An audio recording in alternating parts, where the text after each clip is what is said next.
Welcome, everyone, to a brand new episode of the Action Movie Guys podcast, episode 443. We're up to a brand new franchise. We are tackling RoboCop's franchise. We're going to do all three films of the franchise, plus the remake that came out in 2014, I believe, was the date it came out. But yeah, we're going to tackle the 1987 version, and we're going to be tackling the director's cut of RoboCop. So with that said, I'm your host, Ash Figueroa. My co-host is Nate from Netflix Reviews. All right, Nate. So what was your experience with RoboCop? So this movie came out 87. That's when I was born. So obviously I didn't see it, when it came out because I was a baby. But my experience with RoboCop is, I'm pretty sure RoboCop 2 is the first RoboCop I ever saw. And I was only familiar with RoboCop's one of those things where it's like, I think even if you didn't see the movie, you know what it is. You know what I mean? There's those movies where like people have never seen it, but if you show them a picture, they'd be like, oh, that's RoboCop. I feel like it was one of those, like I had toys of RoboCop, but I had not seen the movie because they're rated R. I think I saw RoboCop 2 on TV when I was a kid. This one, the first time I watched it was when I was a little older. I want to say I was a teen, like in my teenage years when I started like buying movies and stuff. And I had a Blu-ray. I had a director's cut Blu-ray steelbook or metal pack thing. And I watched it. That was the first time I saw it in full. Since then, I've seen it maybe like 3 or 4 times. So I didn't, wasn't around for the theater for it. And it's definitely the second one I saw, but it's the first one I remember. I don't really remember RoboCop 2 that much. I just know I've seen it. Yeah, for myself, I remember seeing this with my dad. It's like one of the first films I think I see. And it's not the director's cut. I remember freaking out when I saw this on TV because I think it had to be like a TV cut or something because I remember Murphy getting blasted and I was just like, whoa. And I was like, oh my God, it looked real to me. It looked real. I was like, holy crap. He's shot. His hand is all like this. And he's like, oh. And I was like, holy crap. And his whole arm gets blown off. Yeah, they ripped. They tore him a new one, but we'll talk about that because the theatrical cut doesn't even have all that cuts of him getting destroyed. All the blood stuff. Yeah, and you can tell where they added it in on the director's cut. It looks a little different. All the footage looks different in the 4K, which we'll talk about. But I enjoyed it, buying it. Then I started to watch it more once I got older and stuff, and I enjoyed it. But yes, financially, how did RoboCop do in the 80s? Well, not that bad. Budget-wise was $13 million. It's crazy. And if you look at the footage, it looks pretty good. It looks super good. So what are you gonna say? I was gonna say, if you look at this movie, even the scene where Lewis comes to where he's after he gets shot by the cops and she takes him to that abandoned factory and he takes off his helmet and it's like the back of his head is like a robot and the makeup and that alone looks better than I'll just tell you right now, it looks better than the movie we're gonna record after this, and it came out 10 years before and the budget was only $13 million. It's Paul Verhoeven visually, his movies look great for their budgets. No, I absolutely agree. Well, worldwide it made $53 million. And I know for a fact that even if you rock inflation and buying a home video, this thing is successful. 4 times the budget. If you do 4 times your budget, you're doing good. It warranted 2 other sequels, plus a remake. So they did something right. But now we got to see if the critics and the audience enjoyed RoboCop. I was going to say, too, that doesn't factor in all the other crap. I had toys of RoboCop. There was video games of RoboCop. There was comic books. It's as a property, it's made tons of money. Well, you know what? Pretty successful with the with critics and audiences. This has a 92% on Rotten Tomatoes as far as the critics are concerned, and general audiences an 84. So it's very high for both critics and audiences. I would wager to say it's a classic film, even though it's it's my age. It's 38 years old. I feel like once you get past 30, you could start being throwing around the word classic. I don't like using it for anything less than if the movie's 10 years old, I'm gonna say, oh, that's a classic. No, not yet. I feel like this has reached the amount of years, and it's well received. So I would apply it here. What I'm shocked about these numbers is that the critics is higher than the audience. Yeah. That's my shocking factor of these numbers right now. But I know why, and I have a theory of why. But all right, so let's get into it. Lead character, Alex Murphy, played by Peter Weller as RoboCop. So what you got? From Star Trek, Into Darkness. All right, I hope nobody gets mad at me for this. Boy. I got to speak my truth. I gave RoboCop Alex Murphy a 4 out of a 5. I did not give him a perfect score. Now I understand this is one of those scenarios where I really like, I watch the movie and I'm like wrestling with my scores. I'm like, what? You know, like I'm really, because I've seen this movie enough times where this is not a first time watch. Is not, I know the movie. So I'm really trying to like hone in on what is good about it and what is not good about it. And I'm watching this character and I know he's iconic. It's one of those things where I almost have to take that out. Like, okay, I know RoboCop's an iconic character, very well written, great character. And I think it's a very good character. My reason why I didn't give him a 5 is you do not get to spend enough time with him as Alex Murphy, the man, before he's Alex Murphy, the RoboCop. You know what I mean? Literally, he shows up in this precinct. He's a new cop in Detroit. He gets a partner, and on his literally first job, he gets murdered. So all you know is in the little flashback that he has a wife and a kid. You never get to see him with them. You never get to interact with them. I feel like the movie's only like an hour and 40 minutes, which I'm not mad at. This is like, I could have used 5 minutes at the beginning to see him like maybe leaving home before going, something that just like latch on a little more. Cause he's kind of just a random guy if you think about it. There's no, as far as the character is concerned, he's just a cop. He's a random cop, does a job, gets murdered. Then he becomes RoboCop. Now as RoboCop, that's the meat of the movie. And I do like him. I think he's very good. Him, you know, having the memories and starting to like remember who he is. And I love the end at the end when he's like, who are you? And he's like, I'm Murphy instead of RoboCop or whatever. I like that, but not enough to get a 5 from me. Cause I wish I knew the man before the RoboCop a little more. I'll still give him a 4. Great character and iconic. Again, iconic look, great performance. Man's moving around like this. He's like walking like a robot. He looks like he's dancing the robot at some points. I love it. So I gave it a 4. All right. So I agree. I gave it a 4.5. This is my first 0.5 that I gave it. And the reason why I gave it a 4.5, I think not even performance. I just think RoboCop himself, to me, I had to give the 0.5. I mean, I could have given him perfect because I could have for nostalgia or whatever. I could have slapped it, but I didn't want to go down that route with this review. I wanted to try to give it the most positive review I could. And I think a 4.5 would work. And for me, what worked was I love the dilemma between the robot and human towards the end. It just works so well. And I'm not even talking about Peter Weller's acting, because I mean, he did a great job with the role. You're right. We don't get to see him interact with his wife and kid, only on a flashback that he starts to solve his own crime. I mean, let me just tell you, once that starts to happen, the movie kicks up. I don't know why. I think it gets great. It just starts to become really cool when he starts to have his flashbacks getting shot by Clarence. I thought it was really good. Now, like I said, he doesn't remember Lois, which I thought that was really cool, because it would have sucked that his memory just came back like, hey, Lois. Yeah, I remember you. Yeah, so it would have worked. So I kind of like that she was still talking to him, and then he trusted her once she said, I'm your partner. I thought that was cool. But yeah, in a whole, I think it's a great, you're right, it's an iconic character. I mean, you look at 80s, one way or another, RoboCop will be in that montage of 80s movies. Somewhere, somehow. Yes. Him in the car, him opening up the door in the convenience store, whatever you want to call it, that is an iconic character. And you're right. I had no flaws with him. Yeah, besides that, other than that, I didn't find nothing that I was like, wow, if they would have did this, no. I thought it was pretty cool at the end of the day. So I give him a 4.5 for performance. Okay, main villain. Now you got Clarence and you got a group of friends. You got Dick Jones, really, too. Your boy Dick Jones. Dick Jones as the he's like a higher president up in the OCP. He's the senior president of OCP, and then you have Clarence Boddicker, who's of course played by Red Foreman, as I know him from that '70s show. Kurtwood Smith is the actor. A 5. I gave the villains a 5. I did. Now, I know you can say, oh, Nate, well, you gave RoboCop a 4. Well, listen, the villains get scored a little differently than heroes in these movies, because they're not the one you follow for most of it. So first of all, let's start with Dick Jones. This guy is just he's such a piece of crap, dude. I would have given it a 5 if it was just him, but yeah, when Ed 209 blasts that guy and he's still like, that's okay, it's just a glitch. And the old guy's like, a glitch? What gonna cost $50 million?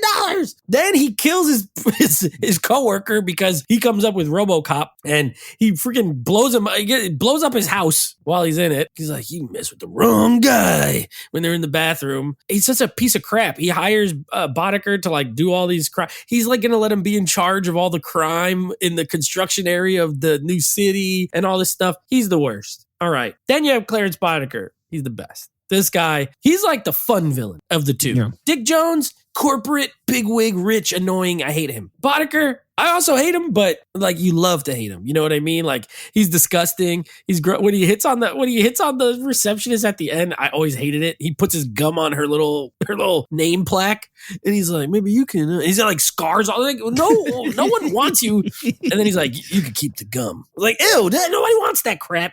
He's gross. He blows people up. He shoots people. He kills people. And technically, he killed Alex Murphy. So he killed our hero. Our hero got resurrected as a robot. That's the only reason. So just for that, I feel like any movie where the villain kills the hero, it almost defaults to a 5, and then you got to mess it up. I gave him a 5. They never messed it up. I like the little gang. Honestly, the black guy's funny. He said that girl was looking good. I took her out. What does that mean? He took her out, and then he starts laughing. Like, and they got like a Native American looking guy. They got like an Asian, a black guy. They're multicultural.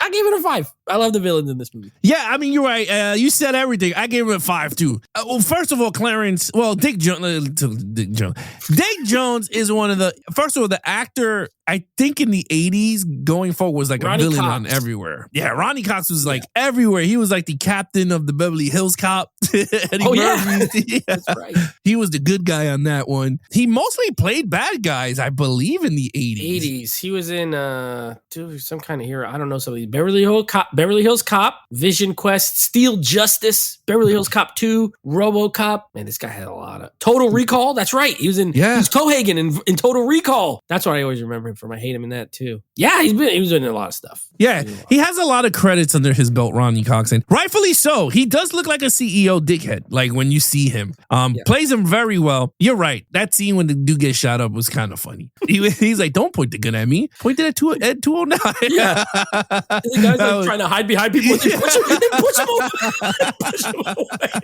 That poor guy. He gets obliterated. Oh no, he gets destroyed. I mean, we'll talk about that in action because he does. But anyway, Ryan Cox, and the ending is also dope with him, right? Where RoboCop can't do nothing. He was like he put a safety, like he literally went into RoboCop software and put a safety device on himself. Oh, that's so annoying. You can't shoot me. Directive number 4 is don't shoot this guy. Yeah, like he literally went in. If you go into the hero's mainframe and change it up for yourself, that's badass card for me. I was like, okay. Now Clarence alone is so dope. I love when he's smacking all his friends around. He's like, you burn the money! Ah! And he's throwing the money at him.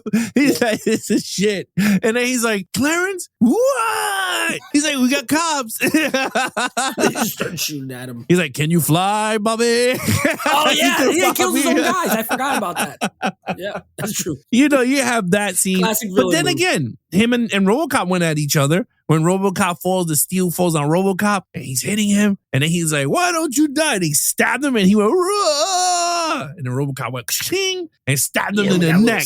I loved it. I was like, man, this is really good. But Clarence as a whole was really good. Even the scene he kills Alex Murphy, you're like pissed off. He's like, all right, I can't watch this shit. And then he shot him in the head. It's true. It's true. They literally lit him up, and he was, he was the antagonist. He was like, boom! He shot him with the shotgun. I just think Kurtwood Smith is a good actor. Like he's fun to watch. He's a fun, like bad guy. Yeah, he was really good there. I mean, over the top 80s, but he did it perfect. Like he was that character. Oh, and then my favorite line out of the whole movie with him, he's like, "Leave, bitches." Oh yeah. Oh yeah. That's right. He goes to that guy's house. Yeah. When he told the ladies, he was like, "Leave, bitches." He told the prostitutes to leave. But anyway, 5 across the board here. Okay, action sequence. All right. This is another one similar to Lead where I'm like watching it and I'm like, I'm like between a 4 and a 5. 4 and 5. 4 and 5 the whole time because there's plenty of action. And ultimately I landed on a 5. on a 5. This to me for 80s, we've already talked about this a million times. Not my best decade as far as action is concerned. I mean, just in movies in general, I know a lot of people love 80s movies. I do like a good amount, but the action is always kind of hit or miss for me. Here, I just think it hits for the most part. First of all, it's super violent. I love R-rated. They leaned into their R rating. Bro, when that guy is melted and gets hit by the car and just turns into like a water balloon, it's always gross. I've seen it 10 times. It's gross every time. His finger skin is like hanging off. And that guy would have been me when he goes to the other guy. He's like, get off me. Don't touch me. He says, don't touch me. He said, don't touch me, man. Like, bro, don't touch me with your disgusting hands. Ew. But the gore effects are amazing. Alex Murphy's murder scene is like, it's over the top, but in the right, like it works in the movie because of the type of movie that it is. So that's great when Ed 209 destroys that guy. I even like when he's already dead and he just keeps shooting. He's like, shoot him in the legs and stuff. Oh yeah, he tore him up. He tore him up. He's gets wrecked. The only downside, and this is not the fault of the movie, it's the time it's made, is like the stop motion Ed 209 parts. Yeah. I'm not going to hold, I did not minus points for it. I'm just saying, if you've never seen it, those parts do look their age because but they did build it Ed 209 because when he's not moving, it's a real thing. It's just when he's fighting, it always makes me laugh that he can't walk downstairs. How did they not think of, like, there's robots in a city, and he gets to a stair, and he's like, he's like thinking about it. He's thinking about it, and he goes to take the step, and he just falls over. He's like a baby. He can't move. That part's hilarious. Other than that, dude, this movie hits. Everything hits. The action is awesome. When RoboCop goes to that factory and just shooting everybody with that gun. Fantastic. They blow up a whole entire gas station, and it's like a real explosion. And I love the shot because then it's a wide shot, and you just see RoboCop walking out with the gun. A 5. It's great. Yeah, I agree. It's a 5. I mean, it's a 5. And what you said, like, even with the Ed 209 claymation or whatever, whatever it was called, stop motion. Yeah, stop motion. I liked it because it felt for not that it's time crap, but what I mean is, like, for that movie, it worked because I know we're in the future. Like, it's okay. Like, if this was done now, I would be like, oh, what are we doing with this claymation? Like, it doesn't work for this type of thing, right? Even with Evil Dead, when he does the claymation with his dead girlfriend and she's dancing, I was like, okay, it worked for that. Yeah. So, but you're right. The squibs in this is the perfect amount of blood squibs. I mean, that dude, and you could see it pop. And I think that's what I liked about it. Like, it doesn't look fake and stuff, but like when you really see it in motion, he got that dude in the office got torn up from the floor up. I mean, he was just like pop, pop, pop, pop, pop, pop, pop, pop. And I love people's reaction. Like, don't touch him. Don't touch him. Call paramedic. What the frick's a paramedic gonna do? The guy got shot 85 times. Yeah, I mean, and those were like 50 caliber. There had to be 50 calibers or something because he just kept shooting, and they sounded loud. But I loved it. I thought it was cool. I don't know why. I thought that was cool. You're right. When they killed the creator of the RoboCop, I thought it was pretty cool, which I still don't understand why he just didn't get up and grab it. He crawled, and I was like, okay, whatever. Yeah, pretty much. So that was cool. And you're right. The drug sequence was pretty good. And I think the music is what elevates all the action sequences. Dun, dun, dun, dun, yeah. dun, dun, dun. I think so. And especially, and I'm catching goosebumps, I think for me, when I elevated this to a 5, because I had it at 4.5 going towards the whole movie, I was like, okay, so this is pretty good. The music is there. That ending, bro. When he was like, I can't arrest him. I can't do nothing because he works for this company. And he's like, what evidence do you have, officer? And he puts it in, and he was like, I killed Norton because he made a mistake. And I corrected that mistake. And he was just like, Dick, you're fired. He was like, thank you. And then the music kicks in. And then he just shot his ass out the window. Now, the claymation at the end was horrible of him falling out the window. But if you if you watch the documentary of RoboCop, which is a very good documentary that came out, they talk about that. And they said they didn't have the budget, and they gave it to a company that didn't know what. You could tell. Yes, you could. I was like, why do his arms look so long? Why they did not know. Like a human. Yeah, they didn't know what. It was just so funny. And they were like, when they saw the playback, they were all like, this looks like shit. I forgave it because the rest of it's so good. But yeah, that part looks the worst. I love the director. I mean, not Paul, one of the guys who put the film together. He was like, they look like shit, but we had a deadline. That shit was making $13 million budget, I also I forgot. I love when Lewis is like in the water and she has that sniper rifle and she shoots that thing and it just explodes. It has like explosive rounds and that dude is in there. He's like, he dropped the metal on RoboCop and he just gets blown up. And then Clarence is just like, he's like staring at it. He's like, shoot. Blown up. It's so good. Yeah. So, I mean, like for me, there's so much cool elements here. Even, and it's funny, right? Because even the action sequences give you a hint of emotions, right? Like, for instance, when RoboCop starts to get shot by his own people, I was getting tight. I was like, yo, bro, he's on your side. And they lit his ass up. RoboCop guy. But even still, that's an action sequence. But it was still emotional because you're like, bro, this dude is doing good. And the bad guy is telling you that he's bad and he's really not that bad. And even the cops are like, he's a cop for crying out loud. They didn't do nothing to help him. Come on, man, shoot this guy, man. He's like, get out of here. We're going to shoot him anyway. And I like how he escapes, like rolling through the garage, like under then Lois picks him up. Yeah, so I like that. I thought it's cool. And then the cool part is when he was like, I think you should go. And she goes, no, you're my partner. He smirked and then he's just like, he goes his way. She went the other way with the car. So I thought it was, again, overall, I think Paul did a great job with the budget and the action sequences because it fits the movie. It's an iconic part of the film. All right, storyline. All right, this is what elevates this movie into the status that it has. I gave it a 5. I think it is both a great satire, sort of the consumerism, the with the big corporations pretty much running the police, even though they're not police officers, OCP. I think this is what I was going to get to with the critics. Remember, you were like, it's interesting they're higher. I think that's why, because I think intellectually it's a very good film. Besides just being an action movie, I think it's very well written, great script. I agree with you. I like it's working on a lot of different levels, right? Like you have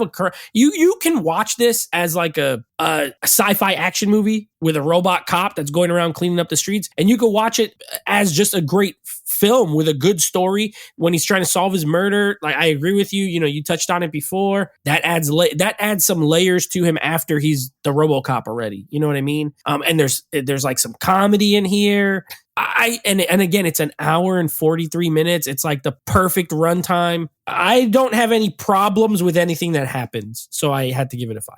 You said everything. I gave it a 5 too. I watched this director's cut and I'm like, man, even the director's cut is dope. Like the theatrical cut is good, shorter version of the director's cut, but I think the director's cut adds more to the story, right? It adds more to the story, plus it gives you more gore. So if you're into the gore fest, like you love gore, like I think this is the best version, and no joking, this is the best version of RoboCop everyone should check out. Yes. The director's cut. It's the best version. You get the good storyline, you get gore galore, even in the drug sequences, which they didn't show much in the theatrical cut, but he's lighting dudes up. Like he's like 2 feet away from the dude and he's shooting him with his gun. Yes. That thing is so freaking crazy. Like it's really well done. I really like it. And even the scene that I was like, yeah, hell yeah, RoboCop. Like I was getting into it was also the scene that when Clarence is at the, Lois gets shot up and then he's like, you're looking for me. And then Clarence is like standing down. He goes, but you're a cop. He goes, not anymore. And I was like, oh shit, you're done. Like this dude's directors just went straight like killing mode. Like he was like, I'm killing you because I remember you killing me. Like I love that scene because he got scared. He was like, can you drop this now? It's a cool sequence because like in the beginning, good full circle moment, because in the sequence with the drugs, he was gonna kill him, but then he goes, you're a cop. The director stopped him. But then in that moment, when he took his helmet off and everything, he's just like, I'm Murphy, the human / cyborg. I could do now what I could do. So like he still has his directors, but in that moment, no holds barred. He's like, you're a cop killer. Like you're done. So also around the whole full circle thing, the way he gets shot up by the criminals and then the same thing happens, but it's police this time. It's the same setup, right? A bunch of guys shooting at him. Like Alex Murphy takes so much bullets in this movie. Yeah. And so it's like interesting, like early on, he's a cop getting shot by bad guys, lit up. And then later on, he's a cop getting shot by cops the same way. I thought it was like an interesting sort of scene that happens twice, but a little different. You know Yeah, it's like very parallel, like when you look at it. And then he gets to that office, he's like mad pissed off. He opens that door, and like, what can I do for you, officer? Dick Jones already knows, like, okay, he's coming in for me. So yeah, I mean, my favorite line is goes, this old geezer is gonna get it. But about his boss. Yeah, he was like, this old geezer. But yeah, I mean, at the end of the day, I think you have a lot of elements into the story that works with a lot of people. You got a lot of emotions, and I'm not talking about crying. It's just, it gets you very invested into the film that you really start, and it's not many, and you could testify because you watch a lot of movies in the theater and stuff. There's not many movies that when you watching it, you're so heavily invested in the hero going from the lowest lows to the highest highs that you're really invested and you're getting pretty pumped up once he starts doing stuff or getting his revenge or killing the dudes that did him wrong. And this movie does it. It's been 30, 40 years since this thing released. And I'm going to be honest, 38. The more 30, right? Like 30 years, 38. This thing is released. You still get the emotions like you're watching it for the first time. I'm just like, holy crap. Like he gets destroyed. You're like, whoa, this sucks. But then when his memory starts to kick in and I thought that was pretty cool. So yeah, that's a 5 there. Okay, overall. Yeah, speaking of theater, if this gets a 40th anniversary in the theater in 2 years, I'm going. I would 100% watch this in the movie theater. 100%. This is like a movie that it probably was awesome to see on the big screen. Because it's a big movie that they made it for $13 million, right? But it has the feel of a big, even like a modern day big budget movie. There's explosions and action. And again, it has everything. And also this reminds me of Starship Troopers. Remember? Same director, obviously, but like with the ads at the movie starts with like a news broadcast. You're like, what am I watching? They're like doing the news. Then there's a commercial for like artificial hearts. But I think all that goes a long way to like set up the world you're in the future. Yep. You know what I mean? Starship Troopers, he did the similar thing where he's showing like these PSAs for joining the military. And it's probably a good double feature. I've never watched them back to back, but I bet you it's a pretty fun, back to back watch. 5 out of 5 for this movie. It's fantastic. It holds up extremely well. You're right. By the end of it, you're so hyped up. And then the end just comes up. Like the movie just sort of ends. He's like, I'm Murphy. And then it's like, RoboCop. And I'm like, whoa, yes, that is how you end a movie. There's no like extra bits where you're like just limping to the finish. The thing gets going and it finishes strong. Great performances. I like everyone. Like I like Nancy Allen as Lewis. Peter Weller, I think, did an amazing job of having to play a robot, but be a little bit human in there. You know what I mean? I thought he was great. Dick Jones, that character, Ronnie Cox, he's so good at playing that character, Miguel Ferrer and Kurtwood Smith. Like, I like all the actors in this. It has good acting, good visuals, great music.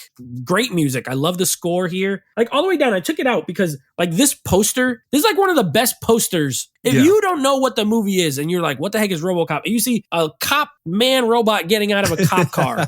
Amazing. I love this poster. I love this movie. I give it a 5. You said everything. I gave it a 5 too. I will always watch this movie. There will be never a time that I go, I don't want to watch RoboCop. I will watch it whenever I want. It still holds up. RoboCop today. Yeah. No. I really love this movie. And, like I said, you could watch either version, theatrical, non-theatrical. You could watch the director's cut and you will still be into it. The emotions will still be there and all the torment this guy goes through. And I think it's great. And I think everyone did, from the cast, crew, special effects department. They did a great job in all that. And in my head, we didn't touch on it much, but I did love the black lieutenant. Yeah. Oh, I loved him. He is so funny. He's yelling at everybody. You want them to go on strike and stuff? Yeah, this town needs police officers. We're getting killed out there. Yeah, so that's good. A 5 there. All right, what's your total points? Yeah, and by the way, if you really want to feel nostalgic and feel like a little kid, disc 2 of this 4K has the edited for television version of the film featuring alternate dubs, takes, and edits, and it's 95 minutes long. So they have the TV version with like no cursing, no blood, no. You're like, you know what, kids, I want you to see what I saw when I watched this on TNT. It's on there, so I like that as a feature. 24 out of a 25, nearly perfect. You know what? I felt don't feel bad because I stick by what I said. But like, man, if they could have just gave me 5 extra minutes, maybe 10 with Murphy as Murphy, would have been a 25 out of 25. That's my only kind of little thing. Other than that, 24. Yeah, I give this a 24.5. Yeah. Half a point. I agree with I wanted to see more him with his son doing that TJ Laser stuff. I think that would be cool. Yeah, that's like such a throwaway thing. He's like, can you do that, Dad? And then later in the movie when he's RoboCop, he does it, he spins it around and puts it in. You know? But that was pretty cool because I loved it too because that's how Lois knows it was him. Right. Because he used to do it when they were getting coffee and he's doing the gun thing. And he's, my son has a kid with this show and all that. And I was like, and I liked when he was in the shooting range and then he does it and she was just like, hey. We needed more TJ Laser references. I don't know what that is, but I would watch that. I mean, it's fake, obviously, but like if that was a real thing, I'd be watching some TJ Laser, bro. Let me tell you. All right, Nate, what's going to be up next on the podcast? All right. So, pairing along with this RoboCop franchise, we're going to be doing comic book films that to this point have only one movie. No sequels, no franchises or anything like that. We're kicking it off with 1997, I believe. 1997's Spawn. So we'll be watching that. And then next week, we will continue on with RoboCop 2, the first one that I've ever seen. And also, I don't really remember much. I bet when I watch it, I'll be like, I remember this part, or I remember this part. But for now, I don't really remember. I know you have not seen it before, right? No, I never seen Spawn. Spawn or RoboCop 2. I never seen those. Yeah, so a couple first-time watches for Alan. Yes, pretty much. But okay, guys, you guys want to follow us in our social media accounts? Please follow Nate over on Instagram at Netflix Reviews. Check out the podcast with him and his friends called Netflix Movie Reviews. Anything Action Movie Guys, head over to youtube.com/Action Movie Guys. Subscribe, leave comments on your favorite episode. And of course, you can take us on the go with the Action Movie Guys podcast, available on all podcast platforms. Other than that, I'm your host, Alex Figueroa. My co-host is Nate from Netflix Reviews. We all listen to each other and geek out.